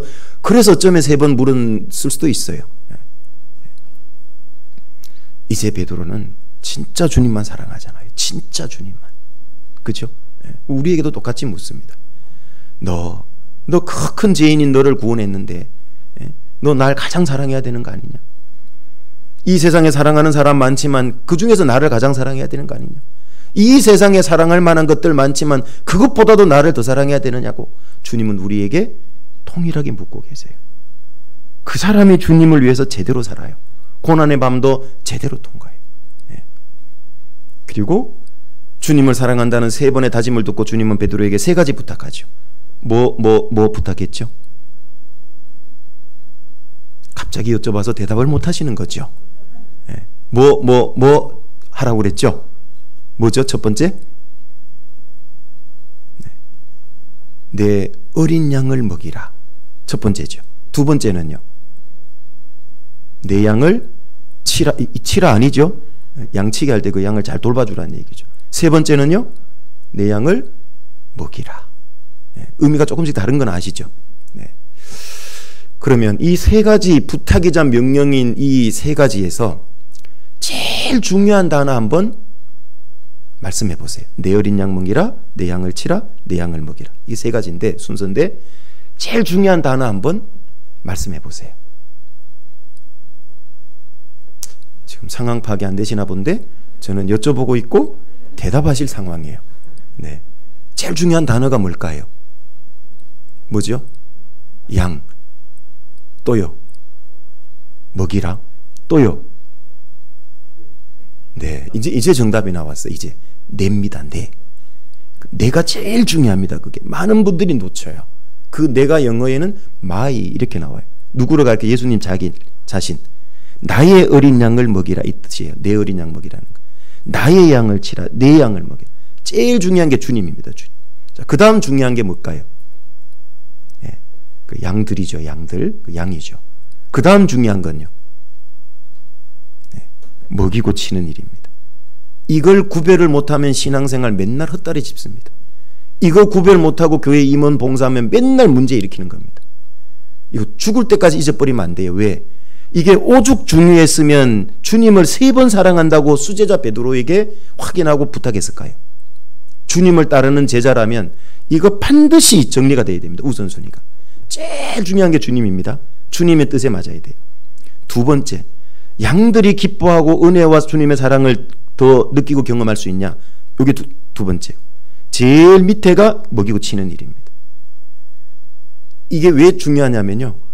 봉사나 어떤 일을 할 때 이 질서가 잡혀 있으면은 교회가 평안 가운데 어떤 봉사도 할 수 있어요. 뭐 건축을 하든 뭐 구역 모임 전도 집회를 하든 뭘 하든지 할 수 있어요. 그런데 이 우선순위가 안 잡혀 있고 신앙의 기본이 안 돼 있으면은요. 양을 먹이고 치는 일 때문에요. 부딪히고 다퉈가지고 양을 실족시키고 아프게 하고 상처 주고 그러는 거예요. 예를 들면은 때로는 좀 돌아가고 늦춰질 수도 있고 달성률이 80% 70%가 될 수도 있지만 그 먹이고 치는 일이 좀 부족해지고 내 생각과 다를지라도 양들이 더 신앙의 은혜와 주님의 사랑을 느끼고 더 열심히 살 수 있다면 그렇게 해야 되는 거예요. 이 일의 방법은 먹이고 치는 방법은 얼마든지 바꿀 수 있는 거예요. 우선순위가 잡히면 그렇게 되는 겁니다.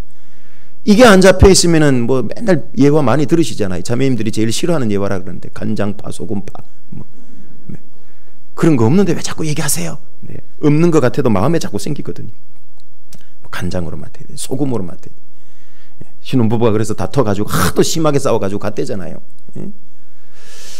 남편은 감자를 삶았는데 소금 찍어 먹어야 된다 그러고 아내는 간장 찍어 먹어야 된다.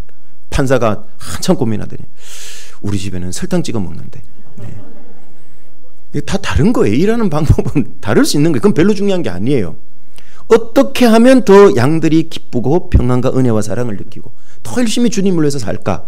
그게 더 중요한 거예요. 거기 맞춰서 먹이고 치는 일은 결정하는 겁니다. 그리고 또 궁극적으로는 제일 위에 주님 뜻에 가장 부합하냐. 주님은 이 소자 하나에게 한 개, 4개 한 거라 그랬으니까.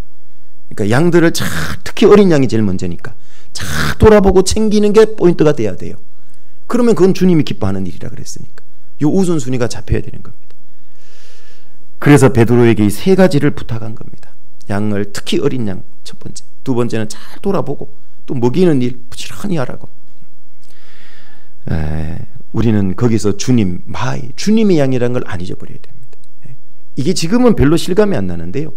저기 중세시대나 이럴 때는요. 왕의 영지가 있고 왕의 양떼가 있고 그래요. 여러분 왕의 양떼 중에 양 한 마리 서리해서 잡아먹을 수 있을까요? 그건 죽으려고 작정하지 않은 다음에 할 수 없는 일이잖아요. 왕의 양을 괴롭히는 일도 그것도 죽으려고 작정하지 않는다면 하기 어려운 일이에요. 그런데 만왕의 왕의 양이 누구냐면 형제자매들이시거든요. 내 주변의 형제자매님들은 만왕의 왕이신 주님의 양떼예요. 그걸 알면 정말 조심할 겁니다. 말 한마디 행동 한마디도.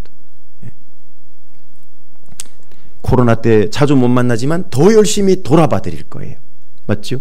전화라도 때로는 집에서 음식하면 반찬도 조금씩 개인적으로도 나누시기도 하고 때로는 밖에서 좀 식사 교제도 하기도 하고 4인 이하는 괜찮잖아요. 그 이상은 문제가 되지만 5인 이상은 열심히 되돌아볼 겁니다.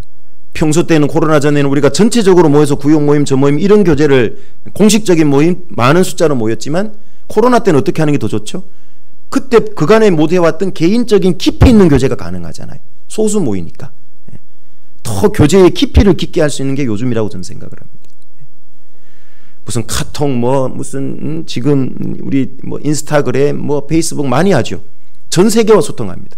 관계의 폭은 엄청나게 확장성은 넓어졌는데 안타까운 건 깊이가 너무 얕아졌어요. 이게 문제라고 저는 생각합니다.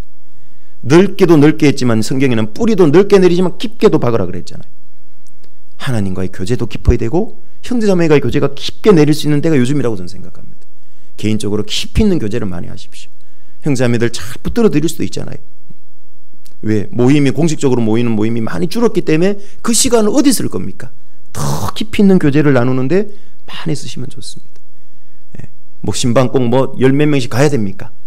소수로 다 가가지고 깊이 있게 교제하고, 회별 교제도 전체는 못 모이지만 4인 이하 조 짜가지고 야외로 쫙 가서 평소 얼마나 얼굴 보고 싶었습니까? 나라 규정에 맞춰서 하면 되는 거잖아요.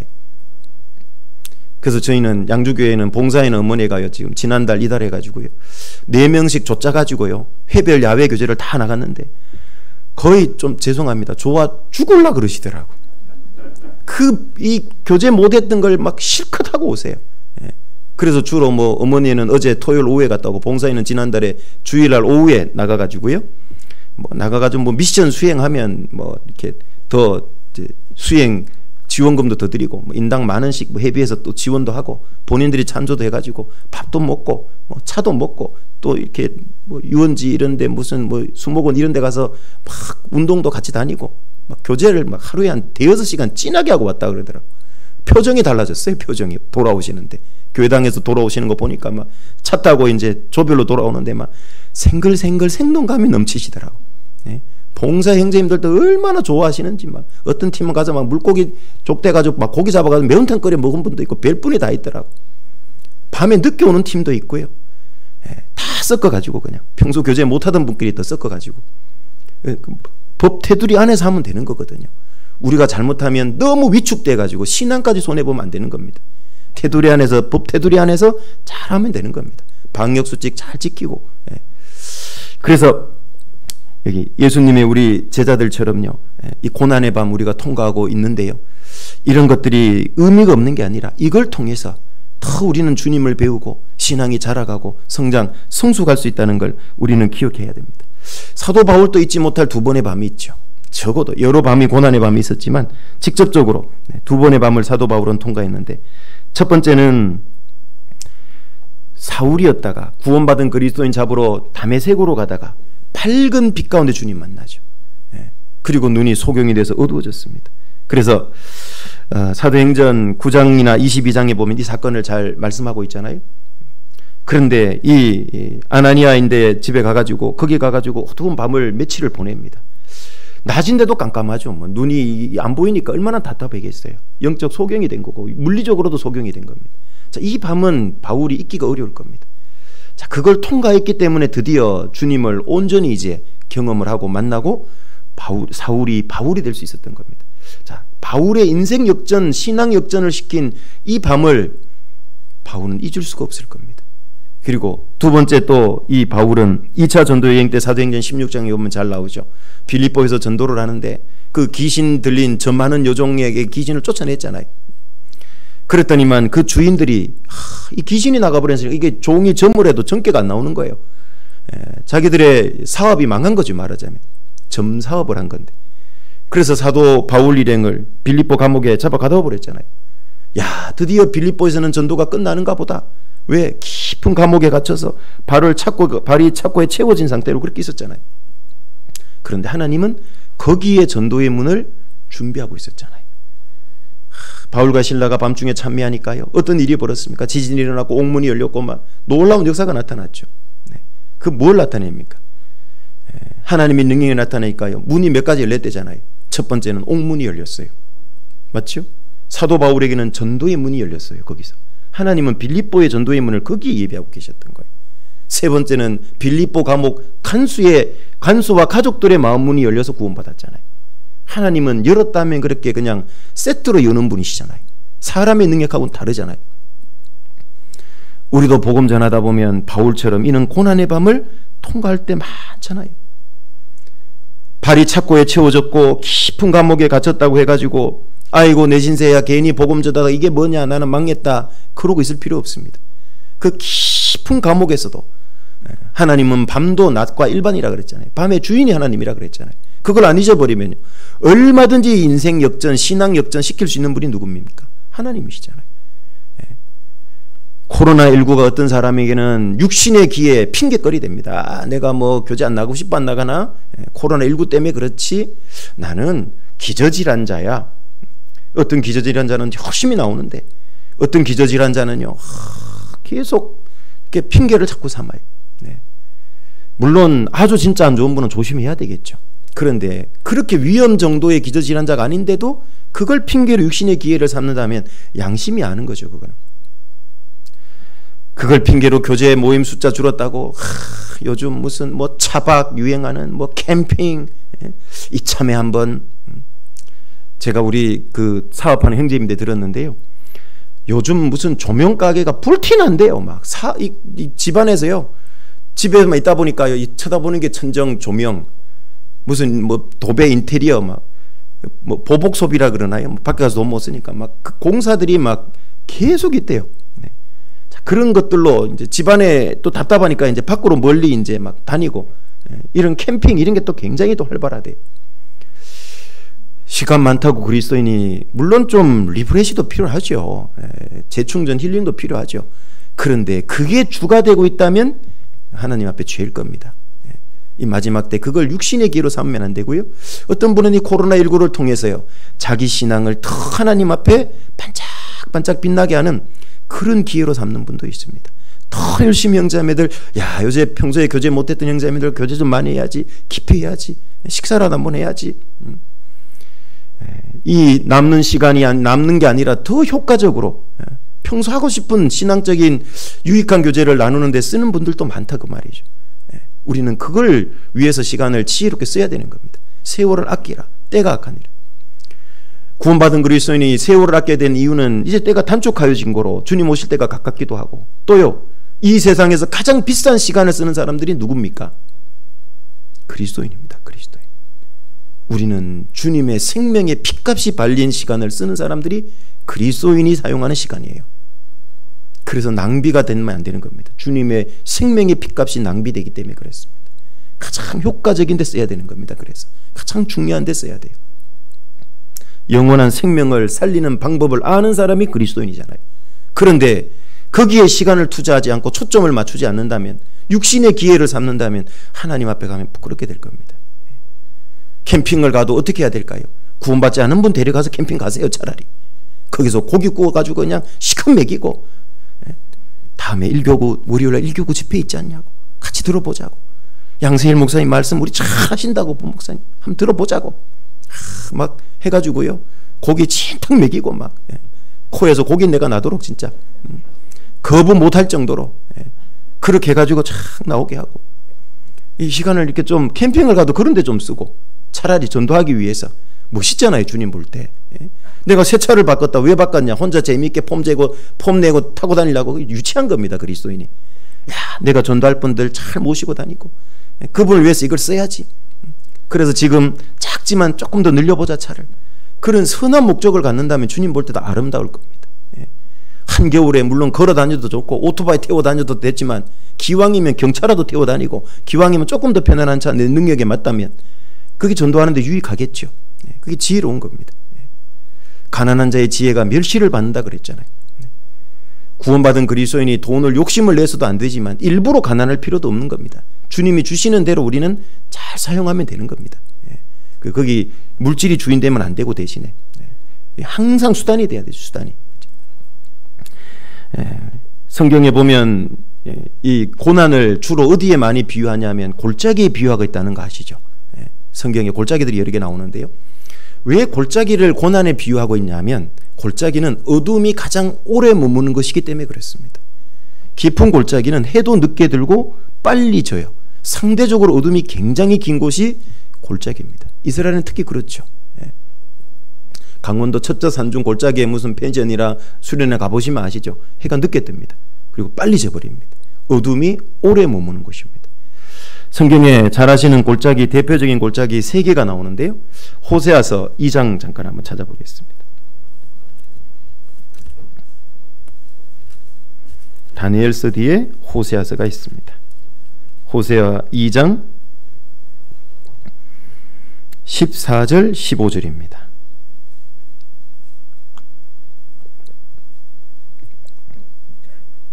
호세아서 2장 14절 15절. 그러므로 내가 저를 계유하여 거친 들로 데리고 가서 말로 위로하고 거기서 비로소 저의 포도원을 저에게 주고 아굴 골짜기로 소망의 문을 삼아 주리니 저가 거기서 응대하기를 어렸을 때와 애굽 땅에서 올라오던 날과 같이 하리라. 여기 아굴 골짜기 나오잖아요. 아굴 골짜기는 아굴 뜻이 밑에 환란이라고 나옵니다. 신앙생활 하시다 보면 이런 환란의 골짜기를 통과해요. 고난의 골짜기죠. 그렇지만 여기 내가 저를 계유, 타일러 일깨운다는 뜻입니다. 계유는. 여기 계유하여 거친 들로 데리고 가서, 이상하잖아요. 타일러 일깨우는데 좀 좋은 데로 가져가지 왜 거친 들로 데리고 갈까? 거친 들이 광야거든요. 왜 광야로 데려갈까? 광야의 특징이 뭔지 아시죠? 광야는 하나님의 도움 없이는 살아가기 어려운 곳이에요. 굉장히 힘들고 어려운 곳인데 왜 그 광야로 데려갈까? 왜? 첫 번째는 하나님의 도움만 의지하라고. 그거 배울 수 있는 데가 광야예요. 하나님 도움 없이는 못 살아가기 때문에 그렇습니다. 광야의 두 번째 특징은 너무 조용해요. 정적감이 감돌죠. 어떤 유익이 있습니까? 침묵과 인내를 배워요. 이스라엘 민족에게 원망 불평하지 말고 입 딱 다물고 광야 생활 통과해야 되는 건데 자꾸 원망 불평 냈잖아요.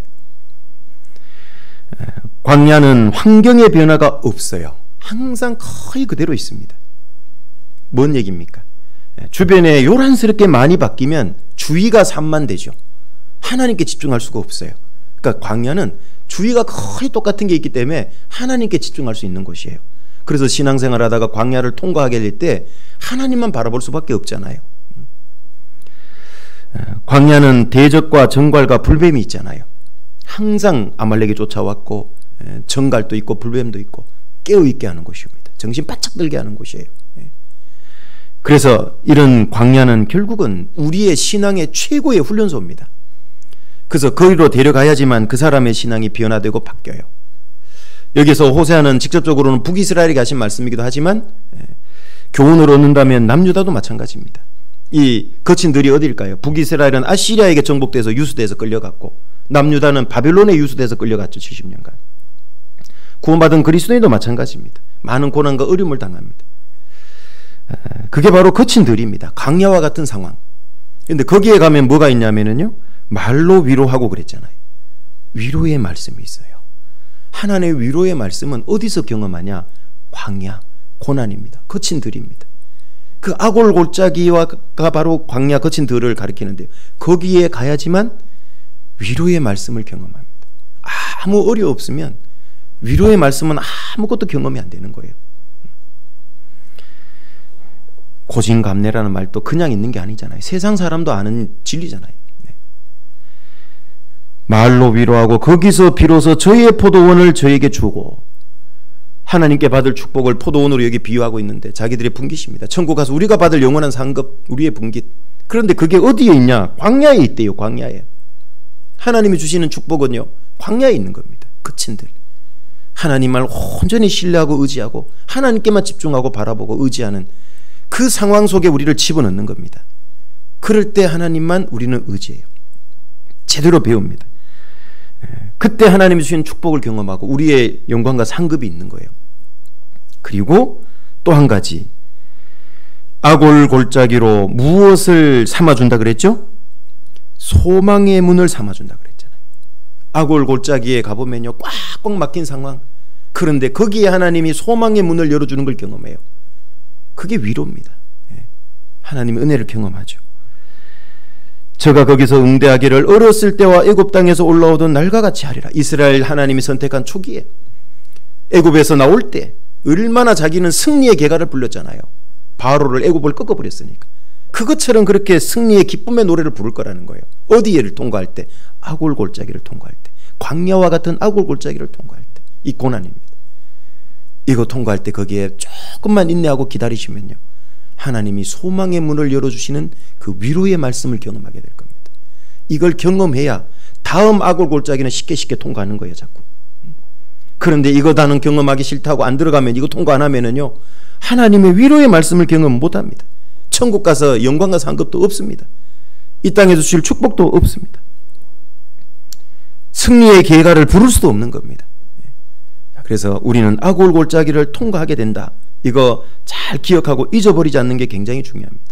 자, 두 번째 골짜기는 시편 84편으로 한번 가보시죠.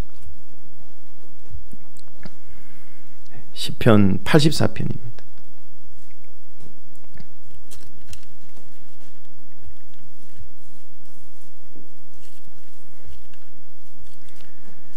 (84편) 5절부터 7절입니다.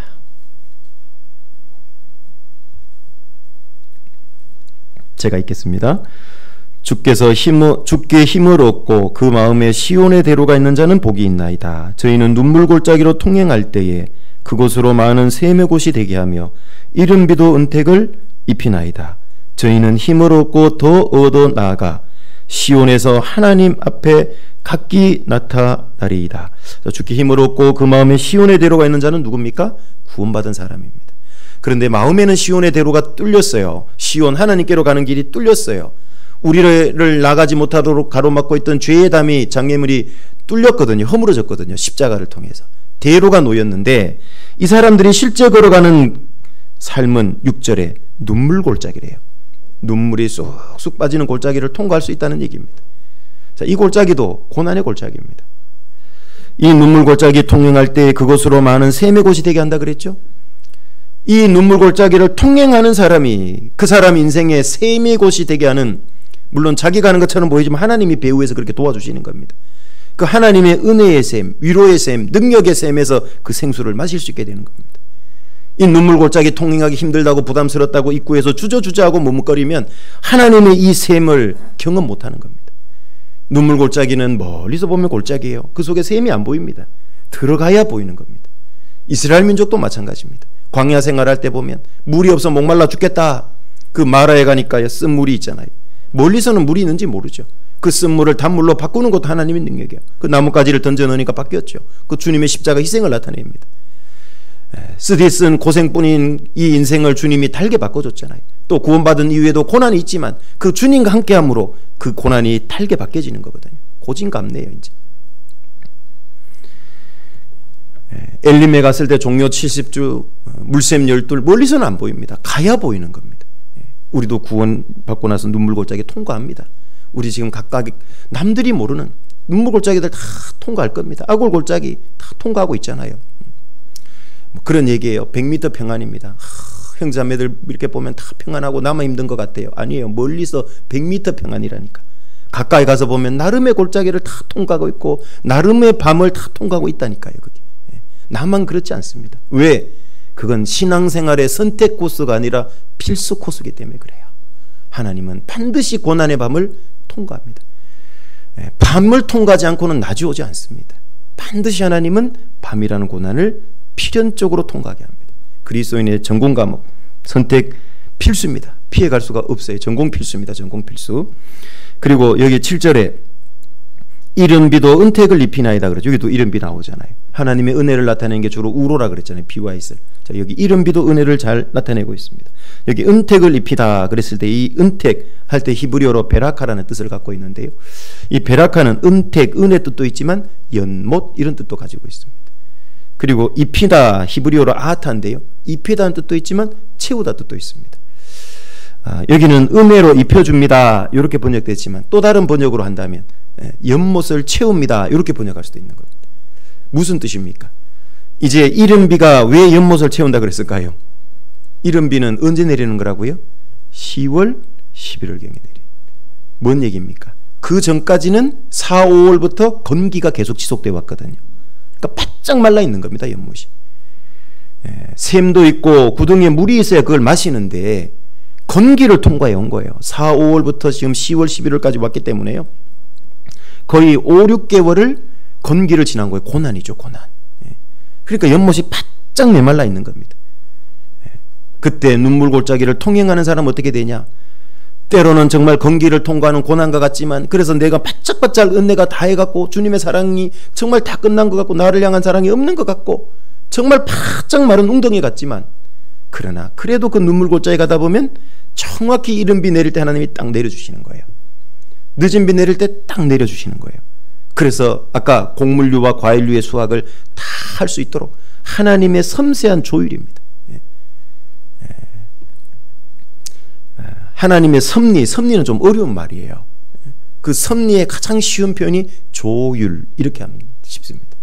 기타는 6줄이 조율이 잘 돼야 화음이 잘 되죠. 피아노도 그 많은 줄이 조율이 다 돼야 돼, 각각의 줄이. 그래야 아름다운 소리를 내는 겁니다. 하나님은 우리가 겪는 다양한 고난을 통해서 다양한, 마치 기타나 피아노 이 줄 하나하나를 조율하듯이 내 삶을 조율해가요. 그걸 튜닝이죠. 조율입니다. 그걸 잘 조율해요. 그게 하나님의 섭리입니다. 조율입니다. 여러 상황들을 하나님은 조율해 갑니다. 이른 비, 늦은 비를 적절하게 배분해서 내리는 것처럼 내 신앙생활 가운데도 이른 비가 필요할 때는 이른 비 내려주고 늦은 비 필요할 때는 내려줘요, 하나님. 왜? 이스라엘 실물교훈을 통해 보여주잖아요. 지금까지도 보여주잖아요. 하나님의 신실하심입니다. 지금까지도 이스라엘은 이른 비, 늦은 비가 내려요. 우리 신앙은 더더욱 그렇지 않겠냐 그 말이에요. 예수님의 생명의 피값으로 구원한 그리스도인의 신앙을 그렇게 이스라엘만큼 안 도와주시겠냐고. 더 도와주고 말고. 그래서 이른 비도 은택을 입히다, 연못을 채웁니다. 두 쪽 다 참 은혜가 되는 표현입니다. 저희는 힘을 얻고 더 얻어 나아가 시온에서 하나님 앞에 각기 나타나리이다 그랬죠. 힘을 얻고 더 얻는 겁니다. 한 번 주시는 게 아니란 얘기죠. 위로의 샘에서 힘 얻고, 은혜의 샘에 다음번에 힘 얻고, 능력의 샘에서 또 힘 얻고, 위로의 이 연못에서 힘 얻고, 위로의 은혜의 연못에서 힘 얻고, 능력의 연못에서 힘 얻고, 다양한 하나님은 연못과 샘을 준비해서 거기서 힘을 얻게 하는 겁니다. 누가 이거 경험합니까? 눈물 골짜기 통행해야 됩니다. 고난 주님과 함께 받는 겁니다. 주님과 함께. 그 사람이 이걸 다양하게 경험해요. 그럼 이 사람 어떻게 되냐? 힘을 얻고 더 얻어. 다양한 연못, 다양한 샘에서 힘 얻어가지고, 힘을 얻고 더 얻어가지고 마침내 시온에서 하나님 앞에 나타난다 그랬잖아요.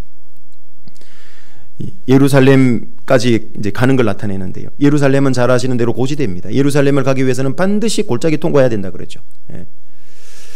예루살렘 동쪽은 기드론 골짜기입니다. 남쪽은 힘노음의 골짜기, 서쪽은 중앙 골짜기가 있습니다. 북쪽은 골짜기는 아닐지라도 구릉지대가 저 밑에도 낮은 데부터 서서히 올라옵니다. 그래서 늘 침략받을 때는 북쪽에부터 많이 받죠. 예루살렘 역사적으로 봐도 다 낮은 데를 통과해서 올라와야 됩니다. 뭔 얘기입니까? 골짜기를 통과해야지만 하나님께 나갈 수 있다는 뜻이에요. 그 골짜기에 내려갈 때는 좋았겠지만은요, 그 골짜기에 내려가면 힘든 많은 일들이 있지만 거기서 다양한 위로의 샘, 은혜의 어떤 연못에서 힘 얻어가지고 올라가는 힘을 얻고 올라간다는 뜻인 겁니다. 하나님은 그걸 준비해 놓으셨다는 뜻이에요. 그리고 시편 23편도 잘 아시는 사망의 음침한 골짜기 아마 기억나실 겁니다. 그 사망의 음침한 골짜기를 지날 때도 우리가 왜 겁을 두려워하고 겁내지 않을 수 있는 이유가 뭡니까? 주의 지팡이와 막대기가 나를 안위한다 그랬잖아요. 안위한다 그랬잖아요.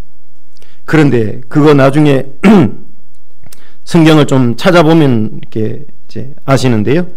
사망의 골짜기가 아니에요. 사망의 음침한 골짜기라 그랬죠. 그걸 영어 성경에 찾아보면 뭐라 그러냐면요, 사망의 골짜기가 아니고요, 사망의 섀도우, 그림자의 골짜기라고 나와요. 왜 우리를 사망이 죽이지 못할까? 사망의 그림자의 골짜기 뜻인데 무슨 얘기냐면 하나님의 주의 지팡이와 막대기가 있기 때문에 사망이 우리를 해치지 못해요. 그럼 뭐 한 거냐? 그림자예요. 그냥 겁만 준다는 뜻입니다. 위험만 할 뿐이에요. 주님이 지키고 있기 때문에 그림자 정도밖에 안 돼요. 그러니까 쫄 필요가 있어요? 없어요? 겁낼 필요가 전혀 없어요. 그냥 그래서 그림자예요. 우리의 생명은 주님의 손아귀에 있기 때문에 망하지 않습니다. 죽지 않습니다. 하나님 허락지 않으면 죽지 않아요. 사단이 아무리 욥을 시험해도 욥의 생명은 안 내주잖아요, 하나님. 그래서 사망의 그림자의 골짜기일 뿐인 겁니다. 사망의 음침한 골짜기에 주의 지팡이와 막대기가 함께하고 있음을 기억해야 됩니다. 이 고난을 잘 통과해야 됩니다.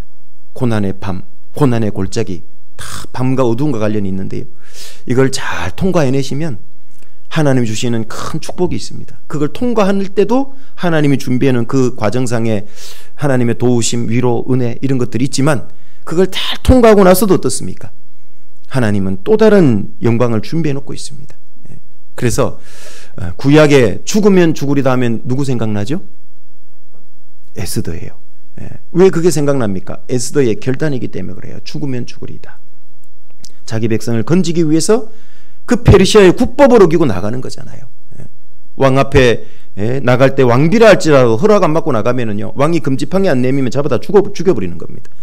자기 백성을 살리려고 이 에스더가요, 이스라엘 민족 살리려고 죽으면 죽으리라고 나가잖아요. 그런데 왕이 금지판에 탁 내미잖아요. 그래서 자기 민족을 다 건져냅니다. 죽을 각오를 하고 나간 거예요. 그래서 에스더라는 이름 뜻이 뭔지 아십니까? 별이라는 이름 뜻을 갖고 있어요. 별입니다. 여러분, 별은 언제 가장 영롱하게 빛나죠? 밝을 때, 어두울 때? 가장 어두울 때. 가장 어두울 때 가장 빛나는 거예요. 자기 백성이 다 죽게 생겼어요. 자기도 죽을 수 있어요. 죽음을 각오하고 탁 나가잖아요. 하나님 의지해서. 기도, 금식기도 탁 하고 나가잖아요.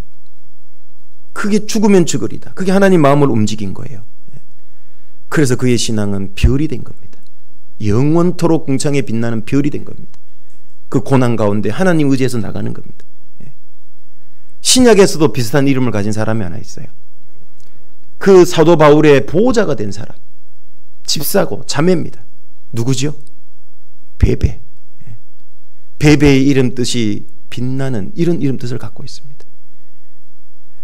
베베는 좀 유력자인 것 같습니다. 당시에 보호자는 아무나 될 수 없거든요. 어느 정도 사회적인 위치, 경제력 갖고 있어야 보호자라는 위치를 가질 수 있거든요. 그런 자기의 위치나 재물을 가지고 자기 만족을 위해서 쓴 믿음의 집사님이 아니고 복음을 위해서 썼다는 얘기입니다.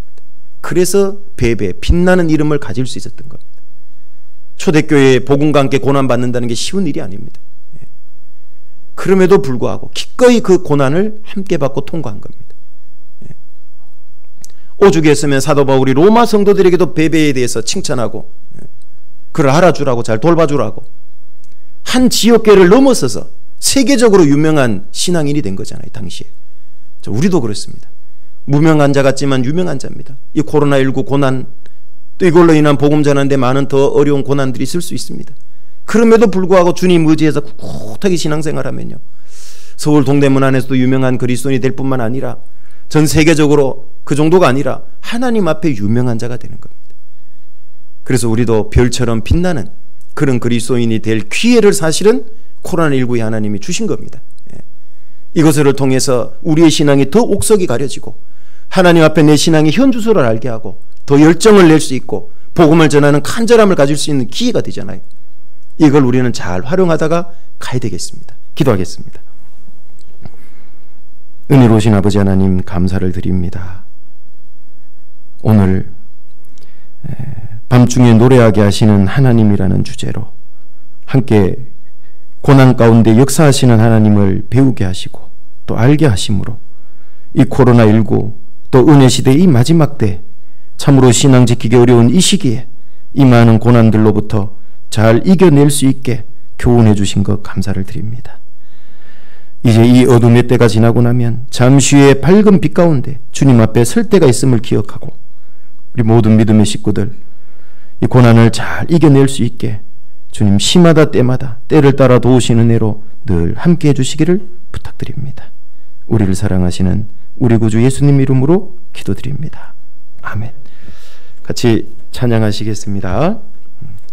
찬송가 474장입니다. 474장입니다.